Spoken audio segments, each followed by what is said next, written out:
같이 교독하시겠습니다. 제가 먼저 읽을게요.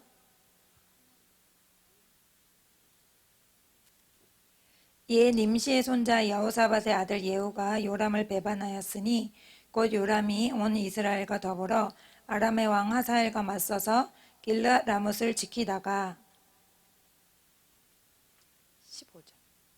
15절 예, 11개야. 9장 14절부터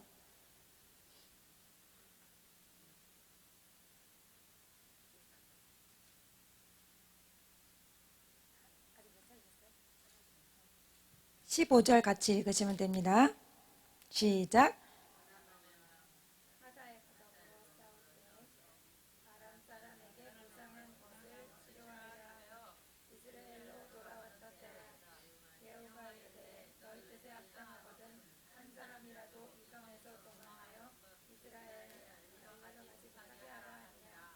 예후가 병거를 타고 이스라엘로 가니 요람 왕이 거기서 누워 있었음이라.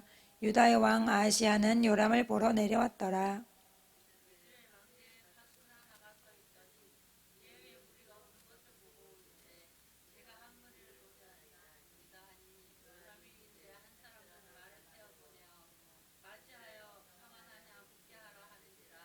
한 사람이 말을 타고 가서 만나 이르되 왕의 말씀이 평안하냐 하시더이다 하매 예후가 이르되 평안이 내게 상관이 있느냐 내 뒤로 물러나라 하니라.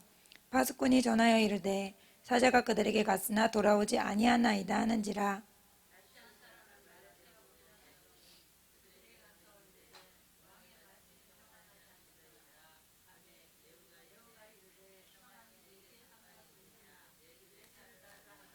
파수꾼이 또 전하여 이르되 그도 그들에게까지 갔으나 돌아오지 아니하고 그 병거 모는 것이 nim시의 손자 예후가 모는 것 같이 미치게 모나이다 하니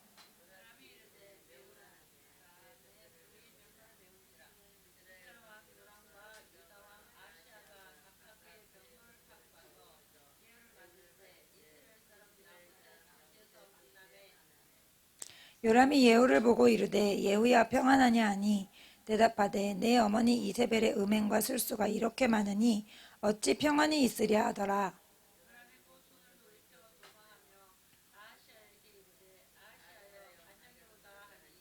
예후가 힘을 다하여 활을 당겨 요람의 두 팔 사이를 쏘니 화살이 그의 염통을 꿰뚫고 나오매 그가 병거 가운데 엎드려진지라.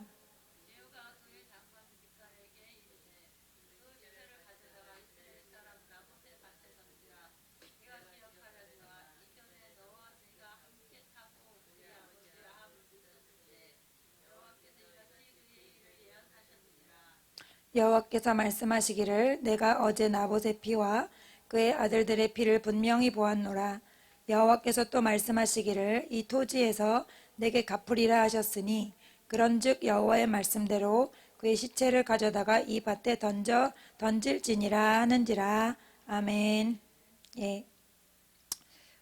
오늘 하나님이 그 아합에게 아합 가문을 심판하시는 장면입니다.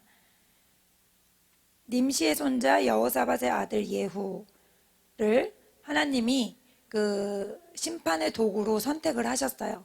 그래서 원래 이스라엘의 북이스라엘의 장군입니다. 장군인데 엘리사가 어린 선지자를 보내서 갑자기 이 사람한테 기름을 붓고 네가 아합 가문을 심판할 도구다라고 이렇게 하나님이 지명을 하신 거죠. 곧 요람이 온 이스라엘과 더불어 아람의 왕 하사엘과 맞서서 길르앗 라못을 지키다가 여기 우리말 성경에 보면은 여호사밧의 아들 예후는 요람을 반역하는 음모를 꾸몄습니다. 이렇게 되어 있거든요. 그러니까 예후는 사실 아무 생각이 없었던 사람이에요. 그런데 하나님의 사람이 와서 너를 내가 심판의 도구로 삼겠다 하면서 사명을 딱 주신 거죠. 결국 이렇게 음모를 꾸민 이유는 하나님이 그에게 하라고 명령하셨기 때문이에요. 그래서 악인을 심판하는 어떤 일은 하나님이 전략적으로 움직이신다는 것을 알 수 있습니다. 그래서 먼저는 예후에게 이렇게 음모를 꾸미고 또 사명을 감당하게 하시고요. 그 다음에는 온 이스라엘은 아람 왕 하사엘과 맞서 싸워 길라 라못을 지키고 있었는데 마침 요람 왕이 또 부상을 당했어요. 부상을 당해서 이스라엘에서 쉬고 있던 참이었습니다. 근데 여기로 지금 예후가 가고 있는 거예요.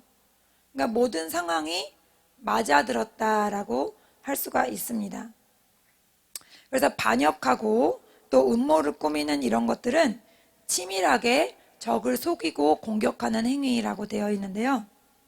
우리 하나님의 사람들이 악한 영을 대적할 때, 또 믿지 않는 사람들의 영혼을 건져올 때 그냥 뭐 허허허 하고 이렇게 좋은 게 좋은 거야 라는 식으로 사람들을 이겨올 수는 없다는 거예요. 이 악의 영들과의 싸움은 반드시 치밀하게 계획이 되고 그렇게 하나님의 계획이 이전에 있었다라는 것을 우리가 알 수 있습니다. 에스더가 하만을 공격할 때 어떻게 하죠? 그냥 바로 가서 왕한테 하만이 이랬어요 라고 얘기하는 게 아니잖아요. 먼저 온 백성과 함께 3일 금식을 하죠. 그 다음에 첫 번째 파티를 열어요. 왕이 너가 뭐가 필요한 게 있느냐? 아닙니다. 말하지 않아요. 어떤 영적인 그 고조 단계가 딱 될 때까지 기다립니다. 그때 두 번째 왕이 네가 뭐가 필요한 게 있느냐라고 물으니까 있습니다. 이러면서 저 하만이 우리 온 유대 민족을 목매달아 죽이려고 합니다. 이렇게 말을 하잖아요. 그것처럼 우리 하나님의 사람들은 전략이 있어야 됩니다. 할렐루야. 예, 따라합니다. 전략을 가지고 움직이자. 예, 그래서 사탄은 사탄대로 열심히 일하지만 우리는 우리대로 어떤 사람의 영혼을 놓고 예를 들어서 예수님께 인도하려고 한다. 그러면 그 사람을 위해 기도하면서 전략적으로 움직여야 되는 거예요. 이 사람이 지금 아프니까 내가 지금 가서 대화를 해줘야지. 또 이 사람이 지금 생일을 맞았으니까 또 이제 좀 축하해줘야지. 어떤 전략과 계획을 가지고 그렇게 밖으로 움직이면서 또 속으로 기도하면서 하는 것이지 그냥 뭐 아무 때나 뭐 교회 가자 그냥 한 번씩 같이 갈래 한 번씩 뭐 그것도 안 하는 것보단 좋지만은 그런 것보다는 하나님의 역사를 보면 항상 하나님은 전략을 가지고 움직이신다라는 것을 우리가 알 수 있어요. 그런 15절에 보면은 요람 왕은 아람 왕 하사엘과 싸우다가 부상당해서 쉬고 있고 너희가 내 뜻을 좋게 여긴다면 아무도 성 밖으로 나가 이스라엘의 소식을 전하러 가지 못하게 하라. 이것도 치밀한 공격의 일부라고 할 수 있습니다. 왜냐하면 지금 예후가 기름 부음 받은 건 소수의 사람들만 알고 있죠. 그런데 이것이 미리 이스라엘 왕에게 알려지면 일이 망가질 수가 있잖아요. 그러니까 아무한테도 말하지 말라고 하고 은밀하게 계획을 진행하는 겁니다. 모세나 여호수아가 정탐꾼을 보내죠. 하나님이 이미 주신 땅이라고 했는데도 몰래 들어가서 그 땅의 상황을 알아봅니다. 그래서 우리도 그런 몰래 알아보는 지혜가 또 필요한 거예요. 저 사람의 지금 상태가 어떤지, 기분은 어떤지, 환경은 어떤지 뭔가 그런 것들을 보고 하나님이 주신 타이밍을 잡아야 될 줄 믿습니다. 16절에 그리고 나서 그가 전차를 타고 이스라엘로 달려갔습니다. 요람이 그곳에 누워 있었고 유다 왕 아하시아가 그를 만나러 내려와 있었습니다. 요람은 지금 상태가 안 좋아서 누워 있는 상황이에요. 하나님이 이 상황을 잡게 하신 거죠. 그리고 유다 왕 아하시아는 여기서 지금 이 장면에서는 중요한 사람이 아닌데 같이 계속 나오고 있습니다. 왜냐하면 유다 왕 아하시아의 엄마가 아합의 딸 아달랴잖아요. 그러니까 다 사촌간인 거예요. 친척인 거예요.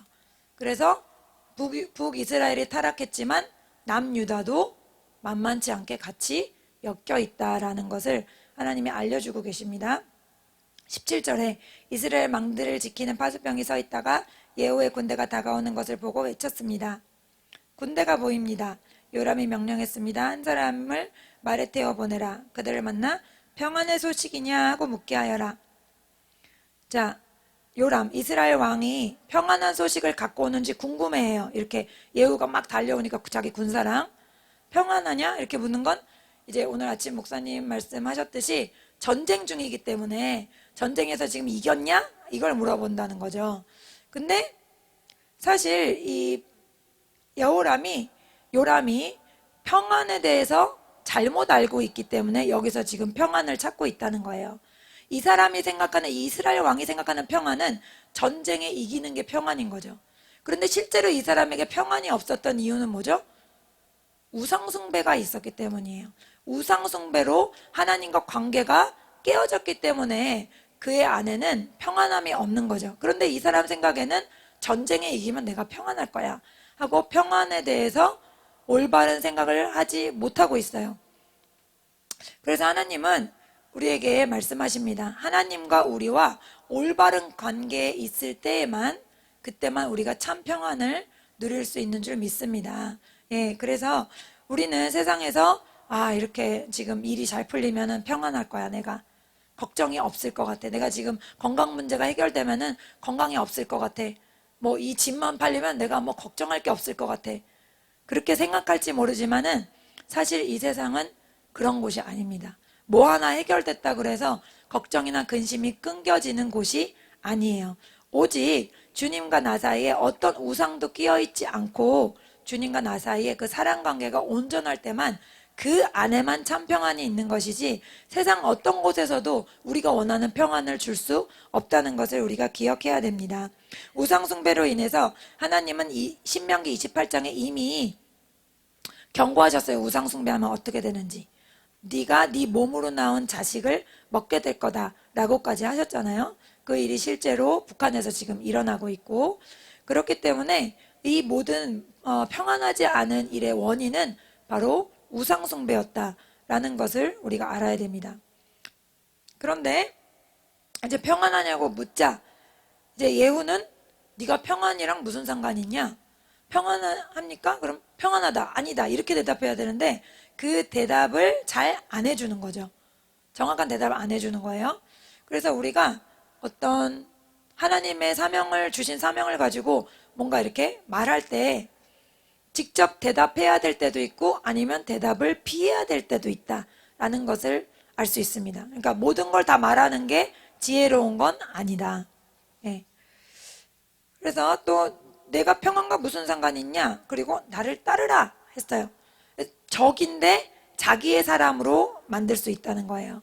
이거는 이 사람에게 그만큼 하나님이 주신 기름 부으심이 있고 영역이 있다는 거거든요. 나에게 영역이 있으면 상대방 안에 있는 악한 영을 몰아내고 끌어내올 수 있는 줄 믿습니다. 그래서 우리가 평소에 기도하고 또 말씀을 읽고 묵상하고 깊이 주님과 교제해야 되는 이유가 기도가 아니고는 이런 유가 나갈 수 없다. 이런 유는 뭐죠? 사람 안에 있는 귀신이 떠나가는 거예요. 여러분, 예수님은 이 교회를 세우신 이유가 바로 만백성이 구원을 받게 하기 위함이거든요. 그럼 우리 모두에게 구원의 이 사명을 주셨어요. 얘들아 나는 간다. 하지만 너가 너의 가정을 책임질 수 있겠니? 너가 너의 친척들을 책임질 수 있겠니? 너가 네 친구들을 책임질 수 있겠니? 주님이 일일이 우리한테 다 맡겨주신 거예요. 그 일을 감당하려면 우리에게 기도를 통한 영역이 있어야 됩니다. 영역이 있어야 그 사람 안에 있는 악한 영이 떠나고 그 사람이 날 따라와 이렇게 말하면 그냥 쉽게 따라오는 거예요. 제발 와주실 수 있으세요? 제발 한 번만 저랑 교회 가주세요. 이게 아니라 날 따라와 이러면 그냥 따라오는 겁니다. 할렐루야. 그것을 저와 여러분이 더욱 사모하시기를 축복합니다. 그리하여 왕은 다른 사람을 말에 태워 보냈습니다. 그래서 보낸 사람이 안 돌아와서 다른 사람 보냈어요. 왕이 보낸 사람이 그들에게 가서 말했습니다. 왕께서 평안의 소식이 있냐고 물으십니다. 예후가 또 대답합니다. 네가 평안과 무슨 상관이 있느냐? 그리고 또 나를 따라라. 이러고 그 사람도 또 포섭을 합니다. 이게 하나님의 사람의 영역이라고 할 수가 있습니다. 예. 그래서 우리가 말할 때 그 말대로 되게 하시는 하나님, 그 하나님의 전적인 능력과 은혜를 의지해야 될 줄 믿습니다. 20절에 파수병이 보고했습니다. 보낸 사람이 그들에게 가서 이번에도 돌아오지 않습니다. 그런데 말을 모는 것이 nim시의 손자 예후 같습니다. 미친 사람처럼 몰고 있습니다. 라고 말했어요. 미친 사람처럼이라는 좀 과격한 표현이 나오는데 이건 바로 어제 그 이야기에서 또 나옵니다. 예후에게 기름을 붓는 어린 선지자에게 또 미친 사람 같다 이렇게 말했거든요. 이거는 정말 미쳤다는 게 아니라 성령의 충만함을 받은 사람은 세상 사람들이 보기에는 미친 사람 같을 수도 있다는 거예요. 성령의 세례를 받았을 때 사람들이 뭐라 그랬죠? 너희들 술 취했니? 이랬잖아요. 술 취한 것 같이 보이는 게 정상입니다. 우리가 예수님께 취해야 되는 줄 믿습니다. 예, 적당히 믿는 것은 우리가 건강하게 주님과 교제를 하지 못한다는 뜻이에요. 그래서 남들이 보기에 안 믿는 사람들이 보기에 쟤는 좀 작작 좀 믿지, 예수에 미쳤나 봐, 이 소리가 우리에게 칭찬이 돼야 되는 줄 믿습니다. 그래서 21절 요람이 명령했습니다. 내 전차를 준비하여라. 그래서 앞에 이제 나간 사람들이 안 돌아오니까 자기가 직접 나간다는 거죠. 여기서 이 사람이 하나님의 감동과 계시를 받는 사람이었으면 이상함을 느끼고 안 나가야 돼요. 근데 전혀 이상함을 못 느끼고 딱 나갑니다. 하나님의 사람 엘리사는 이제 여호람이 앞에서 기근 때문에 잡으러 올 때 벌써 말하잖아요. 살인자의 아들이 나의 목을 치러 사람을 보냈구나. 벌써 알잖아요. 그래서 우리가 하나님과 교제하는 특권 중에 하나가 뭐냐면 앞으로 닥칠 위기에 대해 주님이 알려주신다는 거예요. 할렐루야. 그래서 그 위기를 피하게 하시는 선하신 하나님이신 줄 믿습니다. 이미 주님께서는 요한계시록까지 다 기록하셔서 이 땅의 마지막이 어떠할지 알려주셨어요. 지금 다들 아시겠지만 여러 가지 경제 상황 안 좋죠. 또 기후 위기가 전 세계적으로 있죠. 저도 또 그냥 매일매일 열심히 살면 되지 하고 조금 무뎌진 마음을 가졌었는데, 지난주에 우리 박교동 집사님 사업장에 신방 갔다가 이렇게 대화 나누는데 이 말을 딱 하시더라고요. 이제 수온이 바뀌어가지고 물고기가 너무 많이 달라졌다는 거, 팔 수 있는 물고기가. 그래서 이전에 우리 바다가 찬물이어서 살던 물고기들이 다 없어지고 이상한 애들이 많이 와가지고 먹을 만한 애들이 많이 빠졌다, 그런 얘기를 하는 거죠. 이게 다 무엇을 말하는 거죠? 역사의 마지막으로 가고 있다는 하나님의 사인인 줄 믿습니다. 그래서 우리는 지금 무엇을 해야 될까요? 날마다 기도하고 말씀을 먹으며 하나님이 주시는 그 돌풍의 때를 준비해야 되는 줄 믿습니다. 코로나는 아무것도 아니죠. 여러분 계시록 읽어보세요. 거기에 나오는 것들은 별이 떨어지고 하늘에서 그런 것들이 떨어지고 처처의 재난과 기근이 임하고 상상을 초월하는 그런 것들이잖아요. 그런 시기를 우리가 맞아들인다면 정말 내가 믿음을 지킬 수 있을까? 지금 우리가 이렇게 평안하게 하나님을 예배하고 또 섬기고 교회를 섬기고 또 영혼들에게 복음을 전할 수 있다는 것, 할 수 있을 때까지 끝까지 우리가 사모함으로 달려가야 될 줄 믿습니다. 예. 그래서 요람이 예후를 보고 말합니다. 예후야, 평안이 이리냐? 또 평안을 찾아요. 이 사람은 계속 평안을 찾습니다. 잘못된 곳에서 평안을 찾는 거죠. 하나님과의 관계에서 평안이 나오는데 그것을 알지 못합니다. 내 어머니 이세벨이 들여온 저 많은 우상들과 마술들이 있는데 어떻게 평안하겠느냐? 담대하게 죄명을 딱 얘기하죠. 너 가문의 우상 숭배 때문에 우리가 어떻게 평안하냐? 네가 하나님과의 관계를 잘못했는데 어떻게 평안하냐? 하고 바로 죽여버립니다. 그렇죠? 그래서 이 하나님의 사람의 특징은 뭐예요? 담대함이죠. 담대함. 여러분이 세상을 살 때 담대하고 당당하면 성령에 충만한 거예요. 근데 여러분이 왠지 세상 살기가 두렵고 내일 눈뜨기가 불안해, 이러면 여러분이 성령에 충만하지가 않은 겁니다. 다윗을 보세요. 골리앗 보고 하나도 기가 죽지가 않잖아요. 여러분이 여러분보다 뭐라 그럴까요? 더 건강한 사람? 더 많이 가진 사람? 더 높은 지위를 가진 사람? 그런 사람 앞에서 여러분이 기죽는다, 어깨가 내려간다, 그러면 성령에 충만하지 않은 거예요. 여러분이 정말 성령에 충만하면요, 그 어떤 사람이 오든 그 사람의 영혼을 불쌍하게 여기게 됩니다. 왜요? 그 사람 안에는 평안이 없거든요. 그 사람 안에는 참 평안이 없습니다. 그것을 보고 여러분이 담대하게 복음을 전할 수 있는 거예요. 너 예수님 믿어야 돼. 예수님 믿기 전까지는 참 기쁨이 없는 거야. 네가 가지려고 하는 거 다 가져도 예수님 없으면 네 마음은 공허한 거란다. 담대하게 복음을 전할 수 있기를 축복합니다. 예, 그래서 요람이 뒤돌아서서 도망치며 아하시야에게 소리 질렀습니다. 아하시야여 모반입니다. 아시아 지금 또 별로 역할 없이 지금 등장하는데 뒤에 나옵니다. 그래서 이제 타락했다는 거죠. 하나님 보시기에. 그래서 가슴을 뚫고 요람은 전차 안에서 뒹굴었습니다. 제가 가장 중요한 부분 놓쳤는데 21절에 나봇의 땅에서 예후와 마주했다. 나봇의 땅이 뭡니까? 나봇이 포도원을 가졌는데 조상들한테 받은 거라, 즉 하나님께서 주신 거라서 주지 못한다 했더니 거짓 증언한 자로 몰고 돌로 맞아 죽게 했잖아요. 아합의 아내가. 그래서 그 원수를 갚아주겠다고 엘리야한테 말씀하셨어요, 하나님이. 그런데 수십 년이 지난 이후에 엘리사한테 그 시대에 갚아주시는 거예요. 그러니까 하나님이 얼마나 무서운 분입니까? 어떤 죄악을 잊지 않으세요.